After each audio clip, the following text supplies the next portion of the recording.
It is 12:27 on Sunday, November 2nd.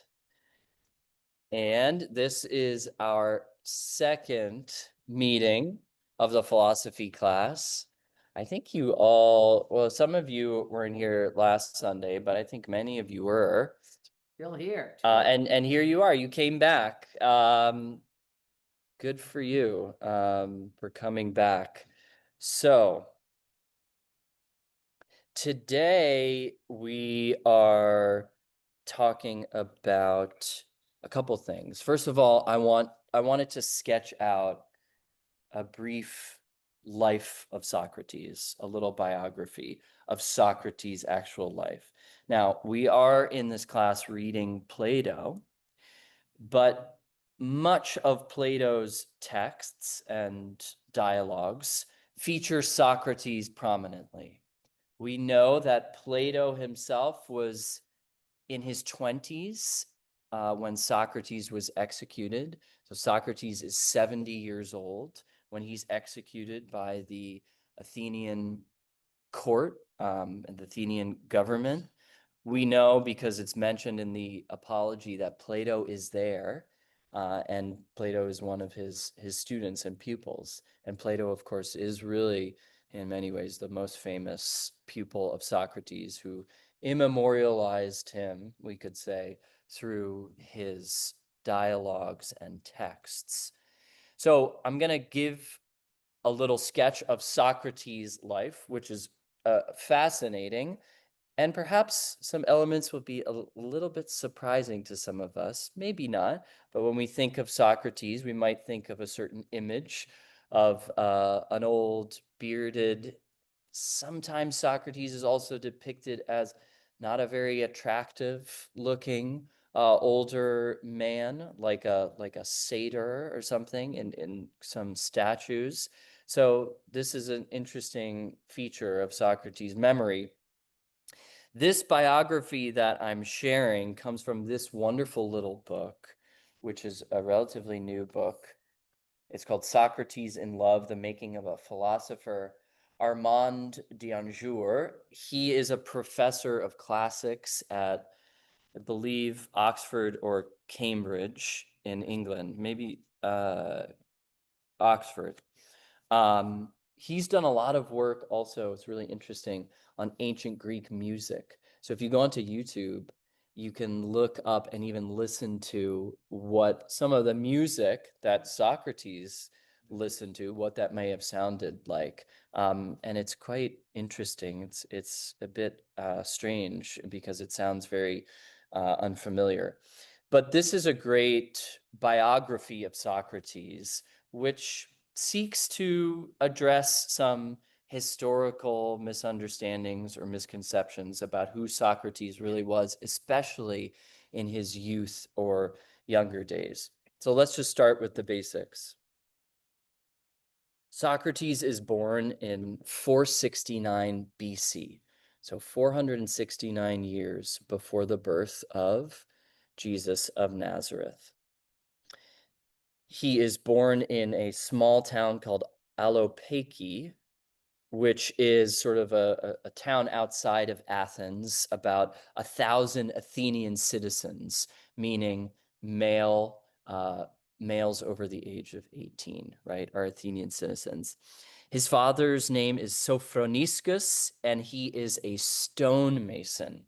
So Socrates comes from not an extremely aristocratic family, but a well-to-do family. You think of a stonemason and all the, of course, statues that were required in the Greek temples. So Socrates' father was probably fairly well off. His mother, her name is Phainarete, and she comes from a sort of more an older Athenian aristocratic family. So Socrates has some sort of aristocratic lineage, and his father is a stonemason. What's going on at this time in Athenian history? The Persians have just been defeated. The Persians were trying to invade Greece, right? And there were several important battles against Darius and Xerxes. There's some Hollywood movies that depict some of these battles. And the Greeks have formed themselves into something called the Delian League, which is led by Athens as a kind of protective measure against foreign invaders. So the Greeks have defeated the Persians. As a young man, Socrates is definitely drawn to studying, to sort of more scholarly pursuits. His father apparently does not approve of this. He wants him to learn the craft of stonemasonry. It was a father's responsibility and duty to teach, especially their son, a trade, right? So that they could support themselves and their families and take over the craft. Um, it's possible that Socrates' father may have physically abused him as a child. Of course, in the ancient world, there was, corporal punishment was probably more common. But Socrates talks about a kind of voice that he has in his head, which tells him not to do things. And Armand Danjour theorizes a bit about this, that it could be a kind of mental health situation and perhaps something from a traumatic experience in his childhood where Socrates was told, you cannot do that. And that may originate from his father. So complex childhood, and we'll return to that theme of the divine voice. Socrates learns Homer, the epic poetry of Homer, and the Odyssey and the Iliad. And it was customary, of course, to sing this and to play the lyre along as you're singing the epic poetry. So it was not just recited, it was sung and it was accompanied with music, much like the Psalms, right? The Psalms that we have in the Bible, we know that originally the Psalms were intended for singing and to be accompanied by various instruments in the temple in Jerusalem. Socrates also participates in gymnasia, which is the sort of physical training that young Greek men would do, and also really interesting dance. Dance was really important for young Athenian men because it taught them the discipline and skill and physical mobility that was essential to being a good soldier. So dance in ancient Athens was very much associated with military service. And if you wanted to be a good soldier, you had to be a good dancer, which is interesting. We don't think of dance in that way, maybe, but dance was more affiliated with that. So sometime in Socrates' adolescence, a very famous philosopher from Athens named Archelaus comes to visit the town, and Archelaus thinks Socrates is very bright and precocious, and so he kind of takes him under his wing as his pupil. And Socrates' father agrees to this because it can help Socrates and advance his career and his persona. Um, Archelaus and Socrates go to visit. They travel around together and they visit two very famous philosophers. One is Parmenides, who's a very old man, and the other is Anaxagoras, who's a famous Athenian philosopher. This will become somewhat relevant later in Socrates' life.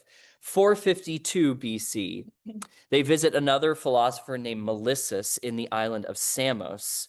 Socrates isn't much interested or drawn to this philosophy.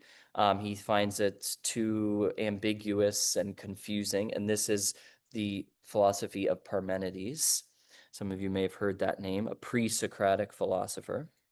Socrates begins his training as a hoplite, an Athenian soldier, and at the age of 18.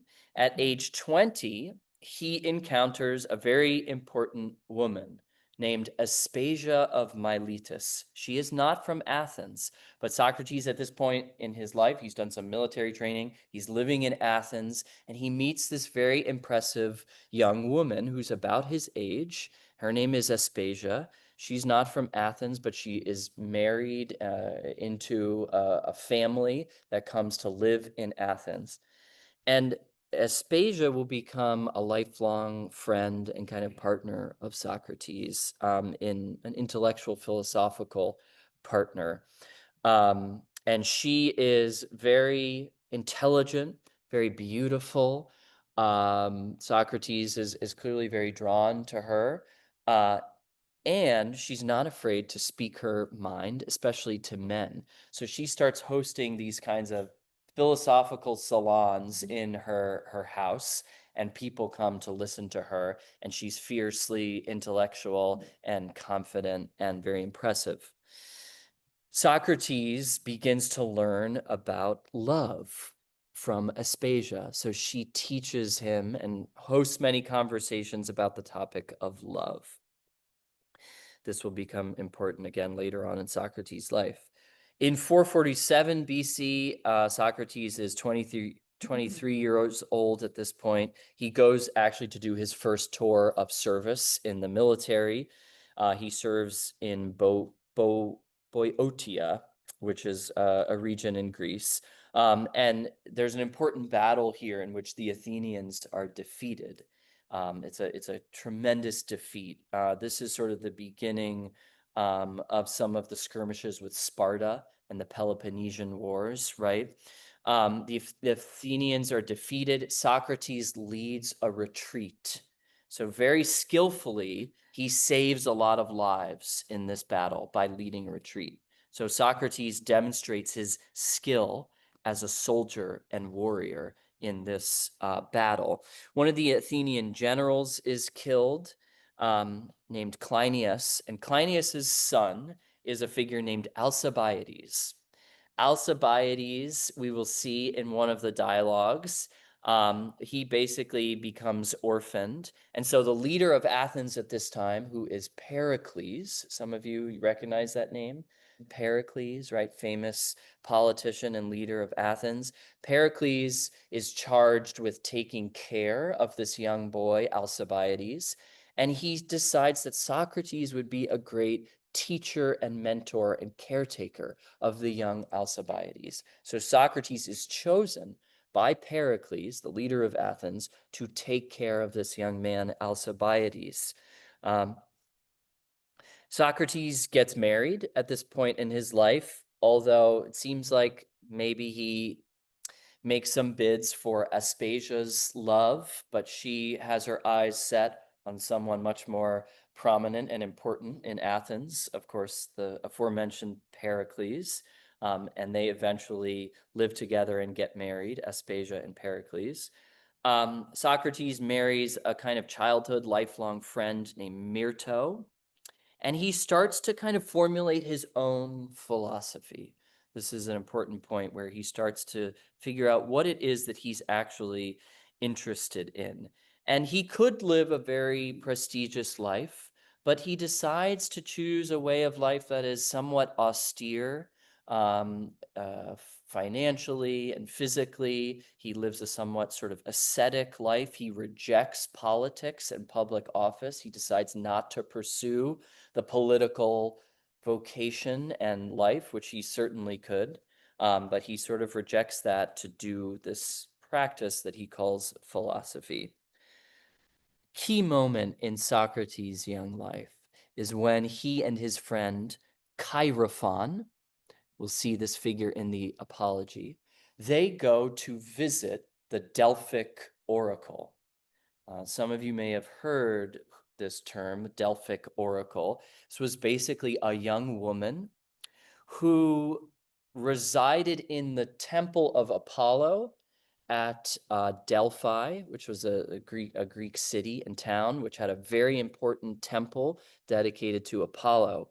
And a young woman was selected to basically utter oracles from the god Apollo. And she would sit on this kind of chair, this throne in the temple. There's some speculation that there was a kind of crack in the earth below the chair, which emitted some hallucinogenic fumes, possibly, that would send the oracle into a trance. So this young woman would kind of enter into a trance state, and she would utter things. And these things were mostly unintelligible. They were riddles, mysteries.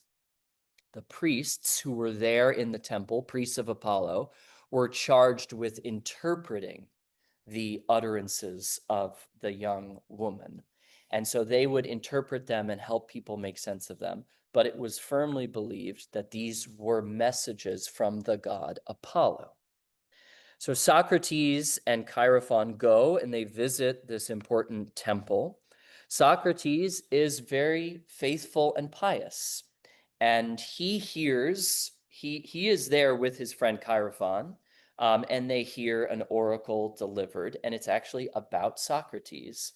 And some of you may know this famous oracle. Basically, it says, "There is no one in Athens wiser than Socrates." And to Socrates, this is a riddle because he does not think that he's wise. So he's confused and he doesn't understand this riddle.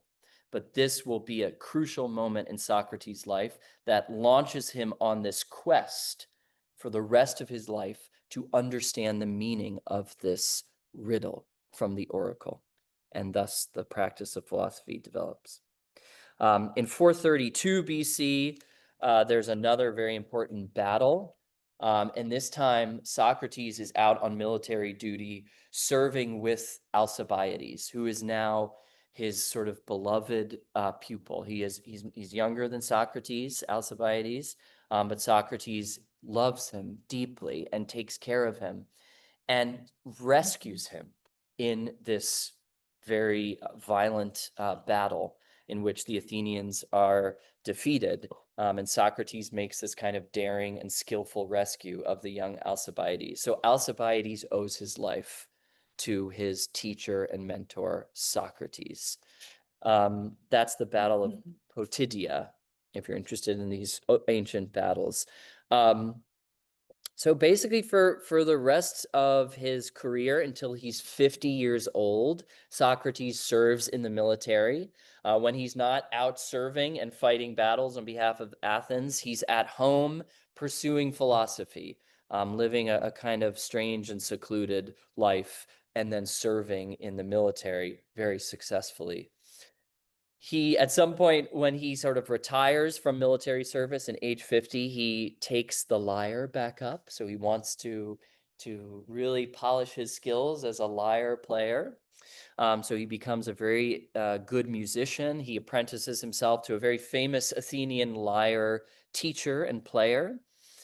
And then at some point in this later part of his life, he's introduced to another woman, a younger woman named Xanthippe. She will appear in some of the dialogues. She is there in the prison cell when Socrates is executed and has to drink the hemlock. Xanthippe is there with perhaps one of Socrates' little children. She's very distraught. She's crying profusely. Socrates asks some of his dear friends to please take her home and take care of her. Xanthippe is introduced to Socrates through Aspasia, this old friend of Socrates, and he kind of takes her into his house. He's still married to Myrto, but kind of also has this relationship with Xanthippe. So not entirely monogamous, it seems like here. He kind of has two women, but he kind of takes care of both of them. And politically, at this point in Athens, things get very complex. Sparta eventually defeats Athens in the Peloponnesian War. This is in the year 404. So we're getting closer to when Socrates is actually executed, the end of his life. Sparta invades and comes into the city of Athens. And basically a kind of sort of government is formed, a temporary government is formed by Sparta along with a group of sort of very despotic Athenian collaborators called the 30. They're sort of tyrants, and Socrates is very vocally critical of this government. But nonetheless, in the year 403 BC, when this government is basically deposed and democracy is restored to Athens, Socrates basically falls out of favor. There's a lot of ill will towards him, mistrust towards him. He's a very prominent figure at this time, but he basically falls out of favor with the Athenian leadership and democracy. And in 399 BC, he is finally tried for the charge of impiety. Impiety. We'll get to what that might mean. But this is the end of his life, and before he dies, just this last beautiful little detail, he makes a prayer for healing. And it's believed by this author that the prayer for healing is intended for his sort of lifelong love, Aspasia of Miletus, because there's a plague in Athens in this time. Pericles dies of the plague. Aspasia, Pericles' wife, survives, but she is sick at this point in Socrates' life. And so we'll see right before Socrates dies, he says to his friend, don't forget to sacrifice a chicken for healing to the god Asclepius, who is the god of healing. And that may be a kind of prayer of healing for Aspasia. Socrates wants to make sure in his last breath before he dies that his good friends sacrifice a chicken for healing for Aspasia. Okay, there is a kind of a rough sketch of Socrates' life. Let's take questions now on any bit of that. Susie. I have a question, not based on what all you just said, but just after reading the first one. Okay. I understand he was, charged with impiety. Why? Because he was fell out of favor. I mean, if that was just one of those general things you could charge someone with when you didn't like it anymore, or was there something specific that led to that charge? Excellent question. So Susie is asking, and we can jump right in now to the actual dialogue, if you had a chance to read it for today, which is this opening dialogue called the Euthyphro. And in the corpus and text of Plato, it is almost always the first. So this is introducing us, first of all, to the figure of Socrates, which is why I wanted to give a little historical context of Socrates, and also to this trial, this very important and famous trial, in which Socrates will end up being executed. Again, there may be some echoes, you might think here, of the four Gospels, which we believe in their sort of oldest, most original form were focused on the trial or the passion and the death and resurrection of Jesus. A lot of scholars will say that the sort of oldest kernel of the Gospels was not Jesus's birth and his ministry and life and teaching, but this trial, this execution, and then this experience that happens after. So I think we'll jump in and address your question, Susie, which is good, of what is impiety, and what is the actual charge. Yeah. The idea is basically that based off of this trial, many religions and governments that we know about today have sort of been formed around the basis of what it was, whether it be right or wrong. Is that sort of the idea that would?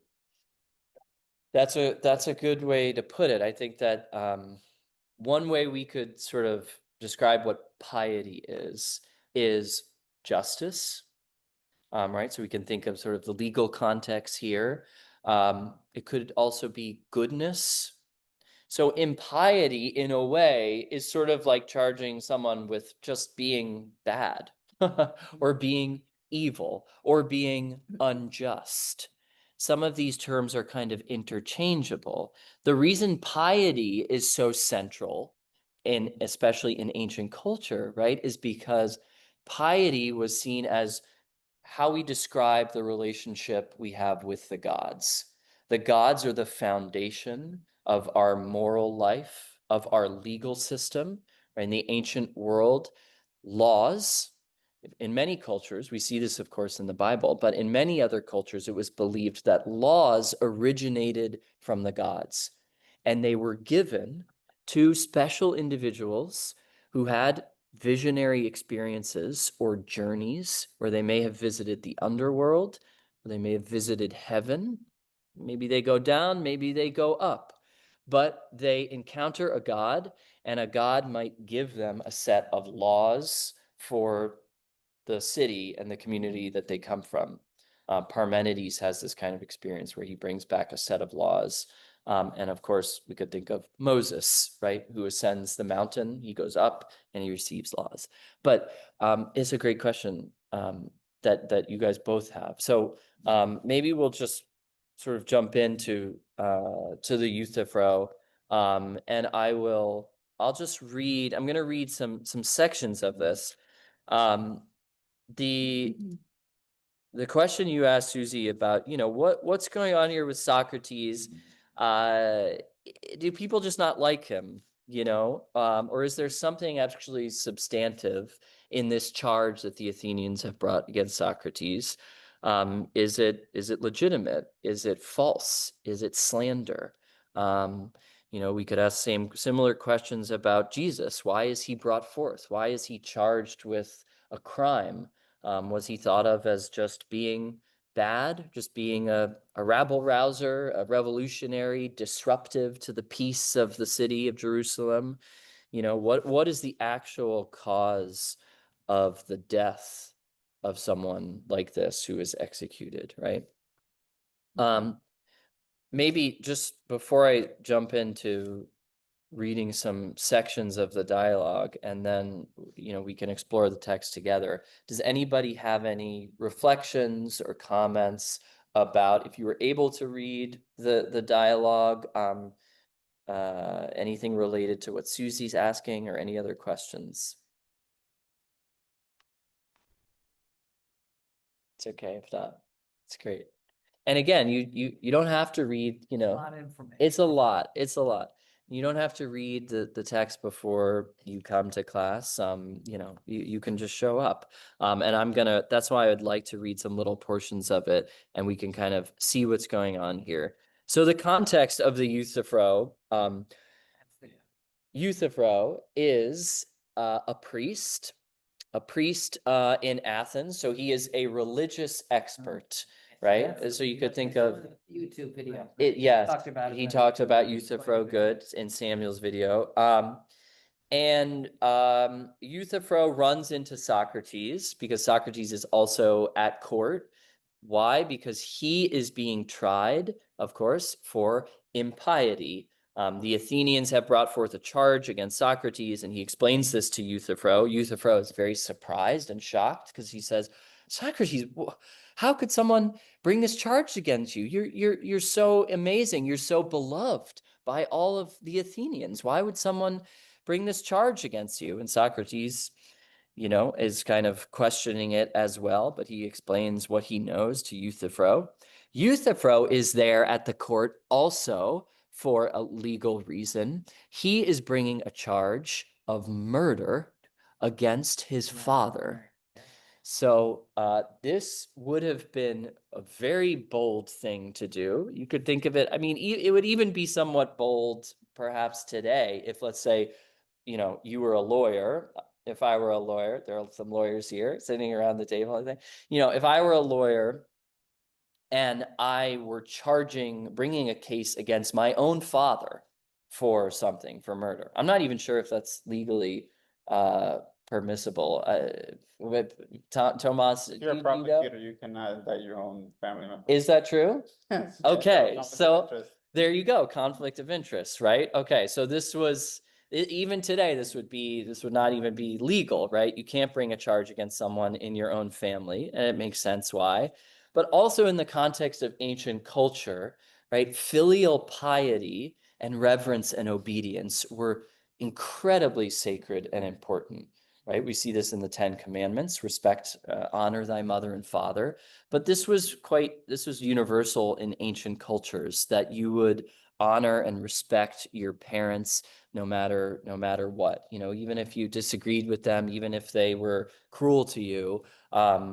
And we can say that's a bad thing, or we can say it's just a historical fact, however we feel. But to indict your father for murder would have been seen by most Athenians as deeply impious. So already we see there's an irony here, right? That Euthyphro is doing something that most Athenians would consider impious, but he says that he's a religious expert. And so he knows what is truly pious and what is actually not. And he basically says that most people in the city, most Athenians, are wrong about piety. I know what true piety is, and therefore I'm doing this thing that is truly pious, but most Athenians don't really know. And Socrates says, wow, teach me, teach me. Because, of course, he's being tried for impiety, right? And so he says, I need to know what true piety is. And finally, here's Euthyphro saying, I know what true piety is. And then Socrates will question him and interrogate him, and eventually basically kind of expose the fact that actually Euthyphro does not seem to know what piety is. And here we see the Socratic method in its origin and its essence, right? Of sort of gently, you could say, Socrates, politely, kindly. Perhaps he's really trying to help Euthyphro. Perhaps he's even trying to save a life, right? The life of Euthyphro's father.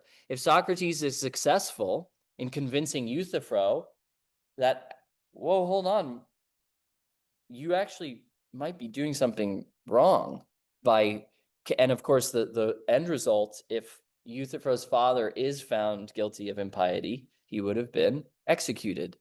And then Euthyphro basically would be responsible for the death of his own father. So this is pretty serious stuff, right? Socrates knows that. Questions about any of that or thoughts? I think what I read was that Euthyphro, right? He thinks he sort of knows it all. He thinks he knows what piety is. Right. And exactly, Linda. And why? Because he himself is an expert in piety. So you could think of someone, I don't know, perhaps a priest, right? Like me, who is charged with being an expert in something, maybe the Bible or Christian teaching, etc., and saying, well, this is true and right because I am an why? Because I'm an expert in this. That is my job to be an expert. So I have to know what is the correct thing, right? Or if you went to a judge, you would think is an expert in justice, right? And basically, Socrates, his life is going to be going around to different people who claim to be experts in certain fields, whether it's an artist or a politician or a judge or a poet, and he will interrogate them and ask them to explain their knowledge and their expertise. And what Socrates discovers is that many of them, they may have knowledge about one specific area, but then that makes them think that they're wise about everything else in life. And Socrates discovers that actually they're not. And he tries to help them to see that they're not wise in all these other things. And what effect does that have? Yeah, it makes people very angry, right? How would you feel, right, if someone was trying to demonstrate to you that you actually don't know what you're talking about, right? Or at least you might know a little bit, but in other fields you don't, right? So this is the context of the Euthyphro. A couple of little important pieces, and I want to just introduce this one key theme that we find in the Euthyphro. It's a very important idea in the history of Western thought or philosophy. And you could say it is, yes, question about this. To me, this is sort of a test of faith, right? That's sort of what he was doing. For Socrates. Yeah, say more about that. What do you mean by test of faith? I just mean that Also, sorry, everyone, could you introduce yourself? Everyone who, if you ask a question, just share and introduce yourself. What's your name? John. Hi, John. Hey, John. Thanks, John. Yeah, so my question is that Socrates, by going around and sort of, asking questions and trying to maybe convince people of certain things, was not only testing his own faith, but he was also testing everybody else's faith. Like, and that sort of manner, of course, yes, you can create many enemies and make people that are will despise you, but also, you're testing your faith for yourself, really, if you're Socrates. So you don't see that there is in my opinion, any other route of Mm, faith. Beautifully said, John. And I think you're right. And remember that the reason that Socrates begins this practice and this way of life of questioning, going around questioning people, is because of the oracle, right, that he receives. So we'll see in the Apology, he'll explain how he started to practice this way of life, but it starts with that riddle, that saying, that oracle that he hears, because he doesn't understand it, but he's very faithful, Socrates, because he says to himself, I know that a god, and especially Apollo, who is the god that Socrates actually himself serves, Apollo, he is sort of faithful to the god Apollo. Socrates says, I know that Apollo would not lie, and I believe in the oracle. So he doesn't say, oh, this is superstitious. I don't believe that this young woman is actually an oracle speaking for the god Apollo. No, he takes it very seriously because he's a very pious man. And he says, I don't understand what this means, but I know it's true. I don't understand what this means, but I know it's true. And that begins his journey. And it is one of faith. And I like what you say, John, as well, about it takes some faith and trust to admit when we don't know something, right? Because it makes us very vulnerable. It may make us look foolish in front of certain people. Yeah, susceptible, and it may even endanger, who knows, our certain things, our career or whatever, if we admit to our ignorance, right? Or our reputation may be tarnished. But Socrates he believed that it was actually more beneficial for humans to admit their ignorance and embrace it than to pretend that they do know when they don't know something. That he thought was very harmful. And so Euthyphro here, we see this in this opening dialogue, that Euthyphro is about to cause tremendous harm. He better know what he's talking about. If he's about to kill or have his own father killed, he better know that he's doing the right thing. Socrates he's not that firm with Euthyphro. He's more sort of playful and curious, isn't he? He's very kind about it in a way. Some people interpret this as irony, that Socrates is kind of cheeky, like, oh, you know piety, do you? Well, enlighten me. I don't think it's that, actually. I mean, that my impression of Socrates is he's authentic, he's honest, and what he's doing is he's trying to reflect back to Euthyphro how Euthyphro is presenting himself. It's like if you were to hold a mirror up to me and say, this, Father Tim, is how you are presenting yourself, and I'm just mirroring it back to you. I'm not saying whether it's right or wrong, right? But Socrates is trying to help Euthyphro, and so that's what we see emerging here. So huge important idea here that we see in the Euthyphro. And this will impact the rest of religion, philosophy, science, up to today. I'm just going to read this section here.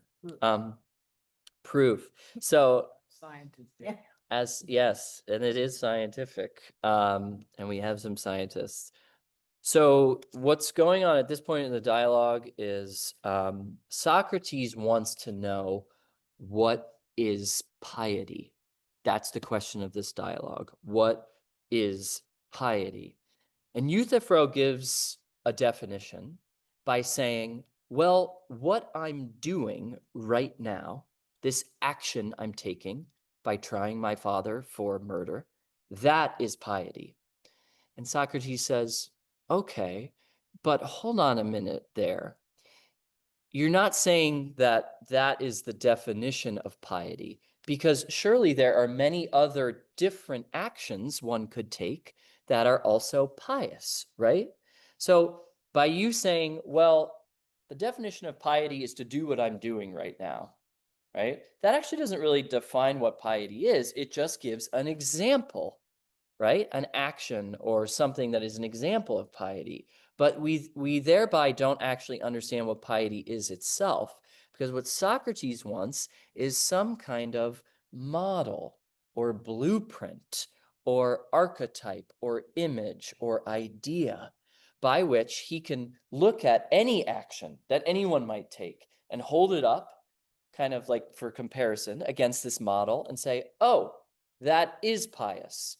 Or no, it doesn't fit the model or the blueprint, and so it's not pious, right? It's sort of like, it's almost mathematic. He wants some kind of formula where you can plug something in and it'll either spit it out and say incorrect, or it'll say correct. That is pious.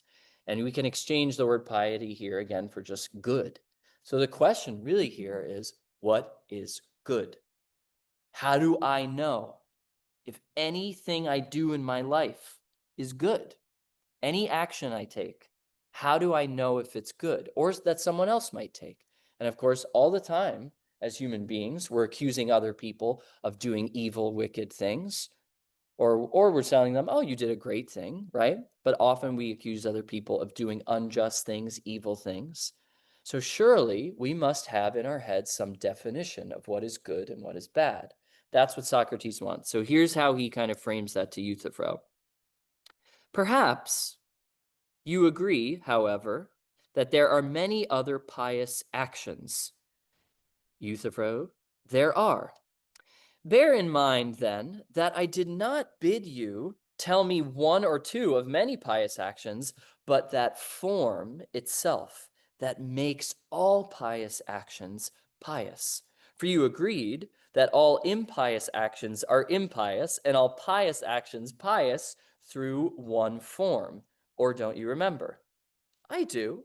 Tell me then what this form itself is, so that I may look upon it, and using it as a model, I may say that any action of yours, Euthyphro, or anybody else's that is of that kind is pious, and if it's not, that it is not. So this is what Socrates is looking for. He's looking for a form, or the form. Did anybody have any thoughts or reflections on what actually is going on here, on what Socrates is asking for or saying, or questions about that? That you don't know what the object is, if it is good or not, unless you know. Excellent, Brendan. Yes, yes.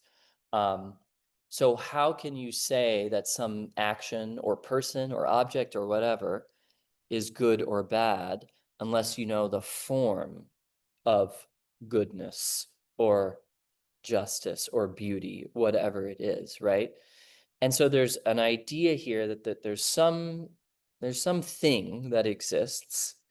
Where is it? Unclear. Maybe it's invisible.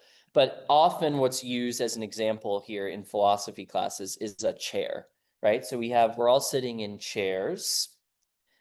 Now, if I wanted to make a chair, that is actually craft it in such a way that someone could recognize it and say, that's a chair, I need to know the form of a chair, right? When we use the word chair, we're talking about something specific. And we understand each other when I say, hey, there's a chair, right? You recognize it and say, yes, that's a chair. And we're using the same word, right?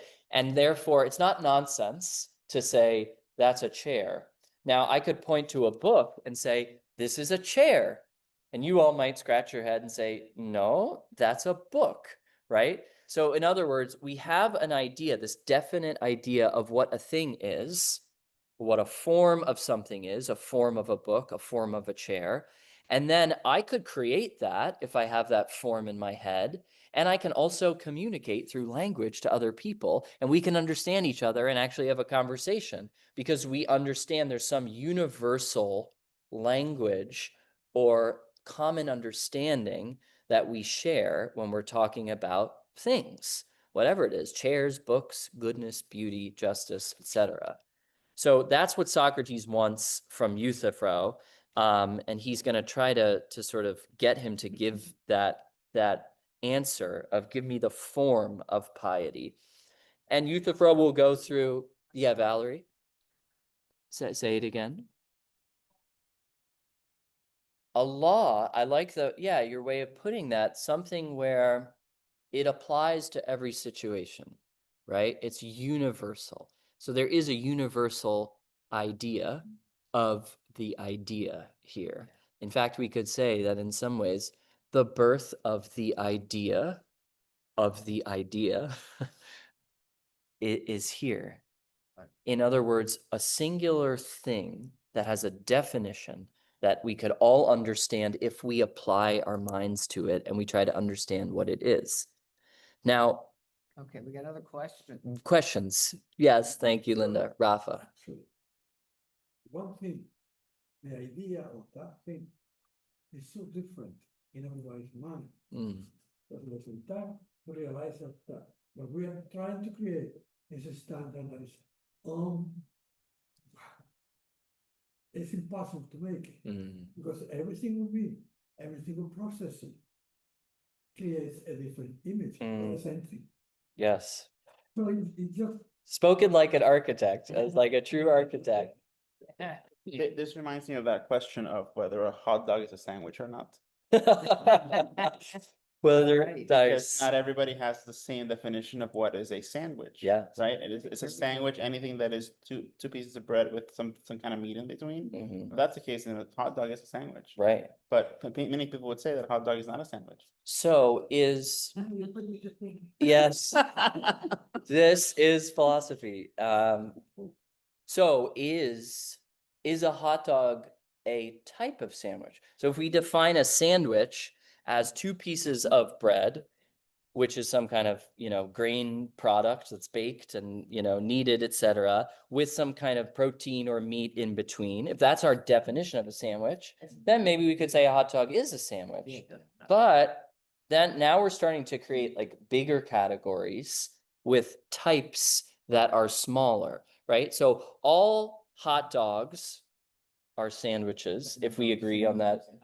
Exactly, Susie, but not all sandwiches are hot dogs. And in the Euthyphro, we see Socrates engaging this line of thought in terms of piety. And Socrates asks Euthyphro, is piety a part of justice? In other words, wherever there's piety, there is also justice. You could think of it as like circles, concentric circles, like justice is a big circle, piety is within it. So whenever we say something is pious, we're saying it's also part of this broader category of justice. But if we say it's just, it doesn't mean it's always pious. The example that Socrates uses here is even and odd numbers, right? If we have the category of number, and whenever if I say that is an odd number, right? Or all numbers are numbers, but not all numbers are odd. And not all numbers are even, right? So wherever we have oddness, we also have the category of number. You can't have something that's odd and it's not a number. It's part of a bigger category. Same for even. But if I just say something's a number, it could be either even or odd. So where number applies, evenness and oddness it's a question of which of the two, right? That's kind of the example that I know that's the category of, again, of the hot dog and the sandwich, right?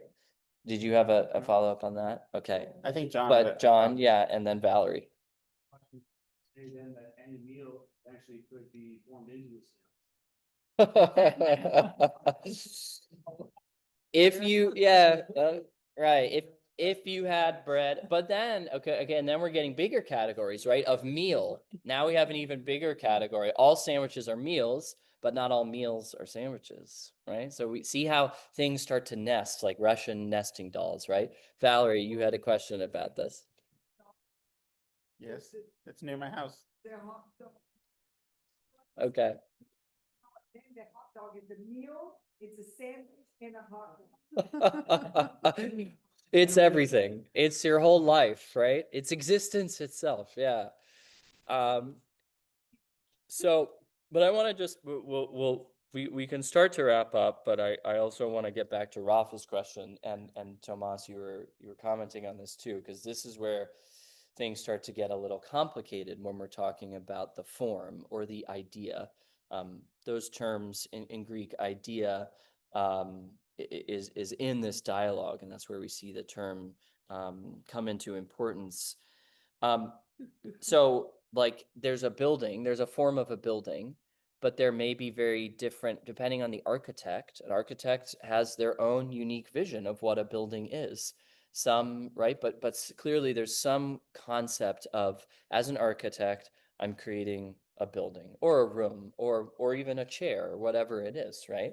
And but the tricky thing that we all know is that there are some subjects of human thought where we tend to have really intense disagreements because we think we have different ideas of what the form of that thing is. So a chair, okay, you might say, well, you and I aren't going to get in a fight and come to blows about whether this is a chair or not. Most of us are probably going to agree unless we want to really make an argument. But how about some other things like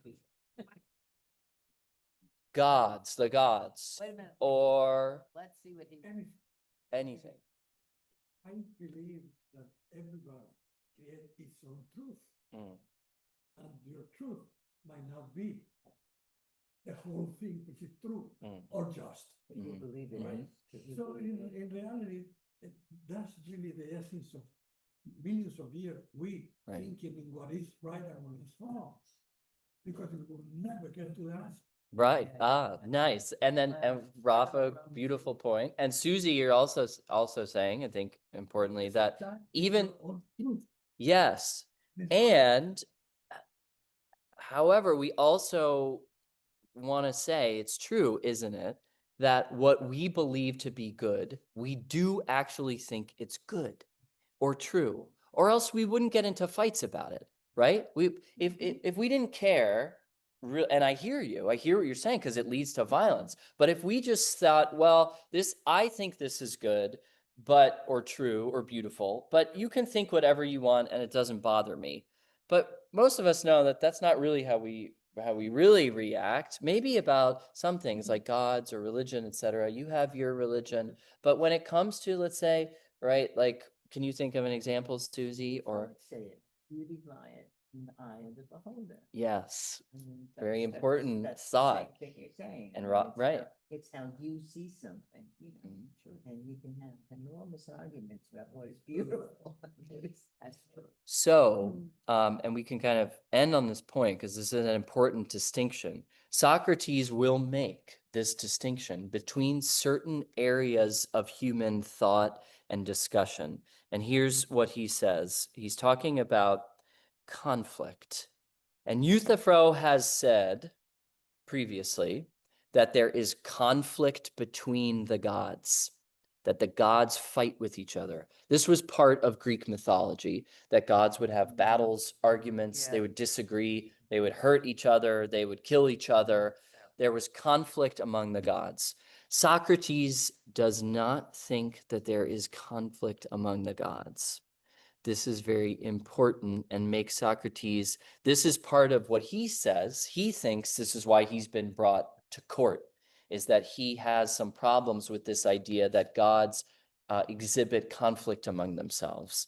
But here's what he's saying. He says to Euthyphro, what subject of difference would make us angry and hostile to each other if we were unable to come to a decision? Perhaps you don't have an answer ready, but examine as I tell you whether these subjects are the just and the unjust, the beautiful and the ugly, the good and the bad. Are these not the subjects of difference about which, when we are unable to come to a satisfactory decision, you and I and other human beings become hostile to each other whenever we do? And now he's distinguishing these kinds of categories from other kinds of categories where it's easier for humans to come to an agreement. He uses the example of a rock. If we have a rock and you and I come together and we're debating about how much the rock weighs, like what's the weight of this rock, what would be a very easy way for us to resolve that dispute peacefully? Yeah. Put it on a scale. Exactly. And then once the scale gives the weight, there's no more disagreement, right? Why? Think about it. This is so crucial. This is so crucial. Why is it that we would stop disagreeing, or we wouldn't get into a fight about the weight of the rock once we see the weight on the scale. Is evidence- There's evidence. It's an absolute, it's not mathematical. It's absolute and mathematical. Okay. I understand. The God, the judge, and the fight between judges. Yeah. I think what he was thinking of is that if they have created a God, Right. because the gods are created by civilization, the gods are created by whole idiosyncrasy of any civilization. Okay, we created the God of the knowing, the God of the good, the God of the bad. But now, at one point, a good philosopher has to think that the group of gods are God, good, true, and the only, which is in reality what we believe. The only thing is that our civilization doesn't need the God of the rain, the God of love, the God of bad, the God of good, because all of that is part of their religiosity and, Right. and their truth. Right. So I think Rafa is saying something similar, and Valerie, to what you're saying as well. All of you made an important observation about this, and I know here we could see maybe we're distinguishing science or mathematic knowledge from other endeavors of human thought, like religion, philosophy, goodness. I mean, even in the law, you're pursuing justice, right? But it's not always mathematic, or else, right? You do have a judge who is singular. But here's what I want to emphasize about the scale. It's singular. We don't have two scales. There is one answer to how much the rock weighs. It weighs 67 pounds. It's not as if we have one scale saying it weighs 65 and then a different scale says it weighs 67. Then we would know, we would say, no, something's off here, because the definition of a scale is that it provides one singular answer, right? So there's something about authority or an authoritative decision that is singular, Now, I'll just end on this point because this is related to what Rafa is talking about. When we start to think about the development of monotheism, that is the idea that there is one God who is singular, Socrates is starting to play with this and think about this and saying, well, if there is such a thing as piety or goodness or justice, it is singular. In other words, there's some scale somewhere, right, that will tell us exactly what piety is. We don't know where that scale is. It would be nice, wouldn't it, if you had a scale that would tell you, right, or you put into your phone, I'm thinking about having this conversation with this person. Is this good or bad? Ding, ding, ding, good, right? That's what Socrates wants for this kind of stuff, right? And think of the image of justice. The classic image of justice is the woman holding the scales, right, and balancing different things, right? So it would be nice, wouldn't it, if we just had a clear scale that would tell us what any action that we might take, it's good or bad, just or unjust. But alas, we don't have that, it seems. However, Socrates is saying, if there is such a thing as the gods or the divinities or the divine or God, wouldn't it make sense that there's some singular authoritative scaleness to it, that in some ways, because or else we just have conflict, right? There has to be something singular, something good, something beautiful, something true. It may be very difficult for us to gain access to it or know what it is in the way that we say, know that 2 + 2 = 4, or that this rock weighs 60 pounds because we use this scale. But nevertheless, unless we really resign ourselves to say, nothing is good and nothing is bad, those are meaningless words that we've created just to survive. But then why use them? Why use the word good or bad if it's meaningless or nonsensical, right? So this is the Euthyphro. This kind of gets us started on the Socratic and philosophical journey. I'll let you all go. Are there any